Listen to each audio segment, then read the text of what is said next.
So, I've been sticking with The House is Burning for a couple hours now.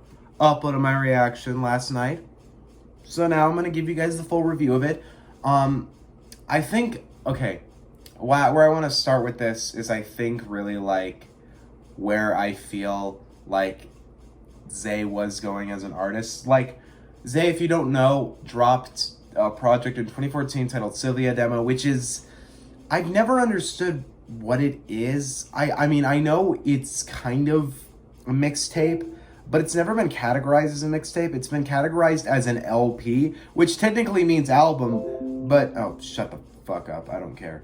But I guess that is a shut that I do not care. I'm muting you. I do not care. Whatever it is, it's like, I don't know if it's a mixtape or an album. It's usually considered a mixtape, but I don't know. Point is, though, is that his debut album, technically his debut album, The Sun's Tirade, came out way back in 2016. It was a great debut, had a great sound, great flows, features, and everything. So now, when we knew there was finally the second Isaiah Rashad record coming out in 2021, I was excited as hell, and I think most people were. This is probably my most hyped album of the summer, and it wasn't just because I enjoy, like, I just want to hear new Isaiah Rashad. It's just how the singles were coming out to me. With Laywood and Headshots, those are easily two of the most enjoyable songs of the year. I love both of them, and the fact that I was getting a whole record of it just excited the hell out of me. And even What You Said was just a great track overall. And other things like the 200 Warning throwaway track and his episode on Kenny Beats show. He was just proving great stuff earlier this year. And now my reaction's up to it, so I'm giving you guys the full review. This album opens up with the track Dark Side, which is a nice kind of dark intro. It feels really simple and nice, and I think the lack of drums has made it better for me. I still think of the all 16 tracks, with my reception of it last night and how I feel about it now, I think it's still my least favorite, because I just feel like it's the one that gives the less, like, environment to me, but it's a great intro, and it's a great note to start on. From the Garden is the only track on the entire record for me that I think went a little down for me on my ranking. I don't feel like this is one of my favorite tracks. I really enjoy it. Like, it's a really fun trap banger. Uzi kills it. And it's overall just really fun. I just feel like, in the grand scheme of the record, it's just the most forgettable track for me. Like, I'm happy this comes at the very beginning of the record, because I feel like in the middle it would kind of come across a little out of place. But with this coming at the beginning, the record kind of gets its own chance to just do its sound for the rest of the runtime. It's a fun track. I think Zay and Uzi do great, but there's even a part of me that just kind of wishes this track was on an Uzi album versus being on this album. But it works. It's enjoyable, and I don't really have a problem with it being here. I'm just wondering if maybe it would be better on the pink tape whenever Lil Uzi's dropping that. Next track 3, we got Rip Young. This is a track that I kind of slandered last night because I felt like it was too similar to Headshots, but honestly, this track's grown on me a ton. I think the best part about it is the hook. The hook is just really enjoyable, and I love the flow he uses on it. On top of that, just the flow on the whole track just sounds really nice. The beat's just really smooth. Overall, this track grew on me a ton. I love this track. Next, we got Laywood, which came out a couple months ago. I still love this track. I mentioned it last night. It's a banger. Duke and Zay both feel very nice. It kind of has this drunk, almost just smooth sound to it. It's just a great track, and I think it was a great single to start off on, because it's not inherently the best track on the record, but it's certainly an enjoyable one. Claymore is amazing. This is an amazing track. The vibe is so spacious and well done. It feels so vibrant and colorful. Both Zay and Smino fit so over it. I love Smino's verse. That was incredibly well done. The instrumental is just really spacious and vibey. The drums fit great. Overall, this is a track where I feel like it took, like, there's so much heart and effort put into it, and I love it. Headshots is literally perfect. This song is just catchy, lovable, smooth, enjoyable. Mostly everyone I know just adores this song, and including me. This song is just amazing, and I'm almost at the point where I would not be uncomfortable calling this my favorite Isaiah Rashad song. Like, it's only been out for a month and a half, but oh my god, it's so good. Next, we got All Herb, which is a nice kind of creepy but still really vibey track. I think Amindi and Zay both complement each other really well over this kind of mysterious instrumental. The sample sounds very nice. I love whoever samples on this record. The samples all sound great on every track. But I think Amini and Zay just complement each other really well with their styles. Amini's singing part is great in my opinion. I'm definitely going to check out more of her stuff. And Zay's singing and rapping honestly just is great to make just a very nice, smooth track. Next we got Hey Mista, which is a super fun track for me.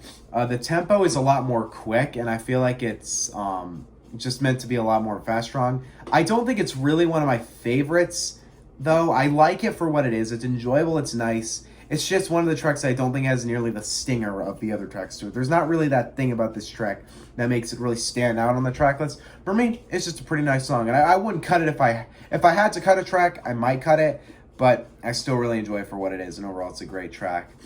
True Story is easily a highlight, easily. This track was so enjoyable, well done. The bass line is so good. I love the way he utilized that bass line. On top of that, these drums just sound so amazing. Overall, we also have Zay's flow on this. His flow is just perfect. He glides over this instrumental, which is something I'll just say about every track here. I feel like Zay his flow is just so good on every track. It's so well done. J-Rock and J-Worthy both do super well. I'm so sorry for mixing them up last night. That was kind of embarrassing of me, but whatever. Point is, though, is at the end of the day, True Story is a seriously enjoyable song, and I really like it for what it is. What You Said is a super nice track. It almost feels kind of magical and like very celebratory to me. I thought it was a really solid single to go off of.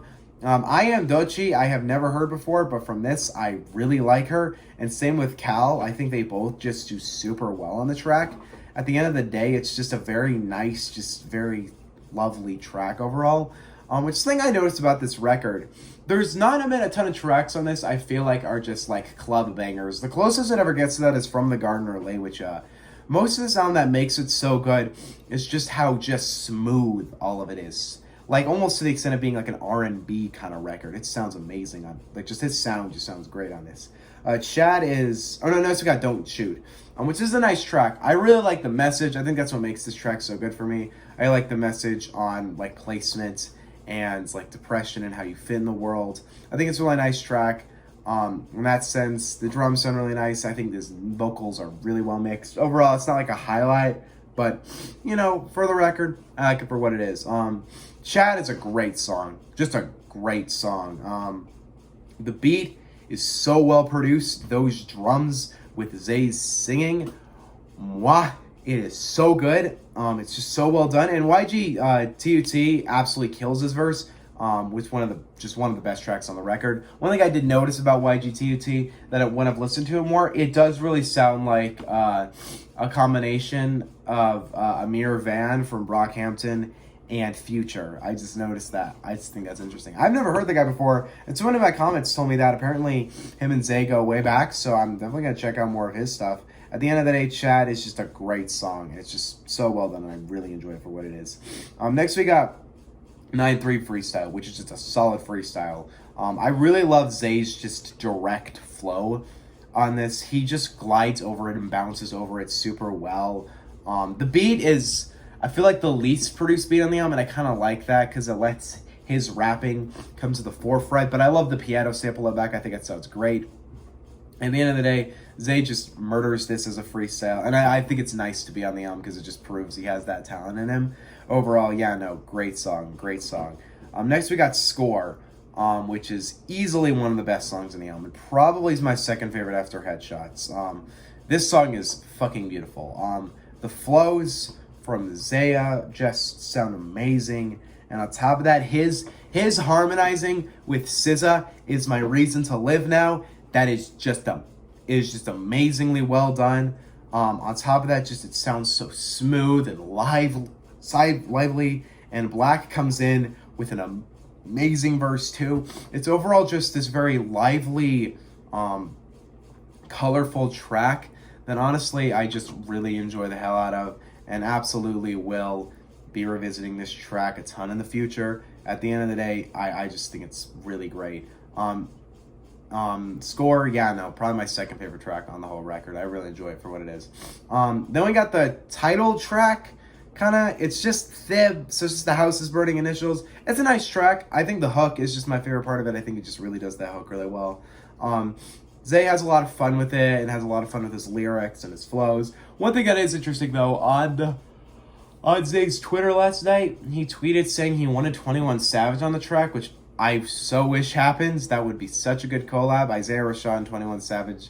That needs to happen. Overall, it's a really nice track, and I really like it for what it is. Not really a highlight, but I like it for what it is. And that hook is great. Next we got HB2U, which I'm pretty sure is Happy Birthday to You, which is an amazing outro. Amazing outro. It feels like the most hopeful, lively track. We talk about how there's two beats here. The first beat just feels super nice and celebratory. It feels like Zay just appreciating what he has in life. And it kind of brings in this theme of like fame, drugs, and Hollywood into the record, which I don't feel like this is meant to be a concept record to any extent. But there's definitely this kind of feeling of success and how it feels in Hollywood. And I know Zay said that he had some drug problems, which is why he took so long to put this record out. Overall, though, HB2U feels like just him appreciating what he loves about himself and what he loves about life as a whole. Then we get the second beat, which is a lot slower but a lot smoother. It's mostly just singing, and it's just a really like lovely kind of community bringing together ending to the album. And I love it as just a hopeful ending to the record overall. At the end of the day, with the whole record, this is what I really noticed about The House is Burning. The more I've thought about it, this feels like one of the most direct records of the year.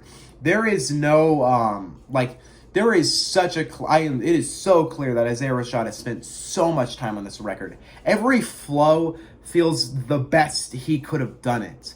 And every instrumental feels like it's the most, well-produced it is. There's very few moments on this where I felt like, okay, maybe this album needed another minute in the studio. There's not a single moment where I felt like Zay rushed it, tried to make it, tried to just, go over it. I feel like Zay just kind of set himself a boundary of, okay, let's kind of create this just, lively, smooth record. And staying in that lane to make sure just every track here feels like it needs to be here to create this full body of work. And that's not even me saying it's like a concept record like Tip of a Butterfly. Like, you can't remove a track from Tip of a Butterfly. Like, you could theoretically remove, Hey Miss Done. I feel like the album would still come together. But it's just this feeling of just, this record being complete. This is what a finished album sounds like. Finished to the touch. There's not a moment where I felt like the production needed more time. The worst thing it ever gets is, I don't adore the production on this one track. That's the most it ever gets. And I have that's so commendable to me, because I feel like there are records that come out constantly that just, I don't feel like the artist was fully ready to release it. Like a lot of albums that have come out that just feel kind of messy, directionless. But this album is the farthest thing from directionless. It feels just so purposeful and in its path. And at the end of the day, really easily just one of the easiest albums to get through. This album is just so enjoyable for all 48 minutes. And not a single moment of boredom or lacking. The flows, the singing, the features, the themes, the lyrics. It just all comes together for me to say that this is probably the most carefully made Isaiah Rashad record. It just feels like the most to the touch, careful thing he's put out. And in a lot of ways, I think it's true standout of Top Dog. Just in the catalog of Top Dog Entertainment, this is easily one of the best things to come out. And for me, Top Dog kind of has this issue where I feel like all of my favorite albums from Top Dog are Kendrick, just saying. But I honestly feel like this competes with my favorite non-Kendrick records to come out of Top Dog would be Do What Thou Wilt by Ab-Soul, Control by SZA, Blank Face LP by Schoolboy Q. But honestly, I think this is competing with those as my favorite Top Dog album. That's just, I don't know. That's competing with Top Dog as my favorite just non-Kendrick record, I guess. At the end of the day, I do hope that this record is the return of Top Dog, like if we're getting a new SZA record this year, there's thoughts of getting a new. We've been waiting about the same amount of time for a new Ab Soul record. I'd love to hear him return. There's obviously the hope that there will be a new Kendrick record. At the end of the day, Top Dog, really ever since I feel like Damn and Control came out, I feel like Top Dog has been a bit behind. Like, there's nothing really that's been since then that I loved. But this, I hope, kind of marks the comeback of this label, because this album is fucking great. It is truly a great album. I enjoyed the hell out of this, honestly. And Isaiah Rashad, I think, really carefully crafted easily one of the best records to come out in 2021. Y'all know what I'm giving this record. I am definitely going to give Isaiah Rashad's The House is Burning a solid A. I think this is my favorite record from the guy. I think he just did everything so well. And at the end of the day, Zay, you did great, man. You did great here. And I think this is the most carefully well-made project he's made. At the end of the day, yeah, The House is Burning is amazing. I love this record to death. What do you guys think on The House is Burning, though? I got a couple more videos coming this weekend. I do want to say thank you for 400 subs. I got a video coming for that. I'll announce that in the next video, because the next video is going to be celebrating 5 years on you. I got 2 celebrations to do now. I got to celebrate 400 and my 5th anniversary on YouTube. And I also got a review for the new Billie Eilish record. I got a review for the new Logic record. So all that's coming in the next, 2 days or so. I think I'll be releasing I don't know. I kind of want to release the Billie Eilish review tonight, and then release. I kind of want to release this in the morning, the 5th anniversary tonight, Billie Eilish in the morning tomorrow, and Bobby Tarantino 3 tomorrow night. But we'll see. I got a strict schedule in the next couple weeks. There's tons of albums coming out soon. See you guys next time. Peace out. Please go stream The House is Burning. It was not disappointing at all. It's my favorite album of the year, though, if you're asking that question. I don't think it beats Call Me If You Get Lost, but I think it's my second favorite album of the year. See you guys next time. Peace out. Bye.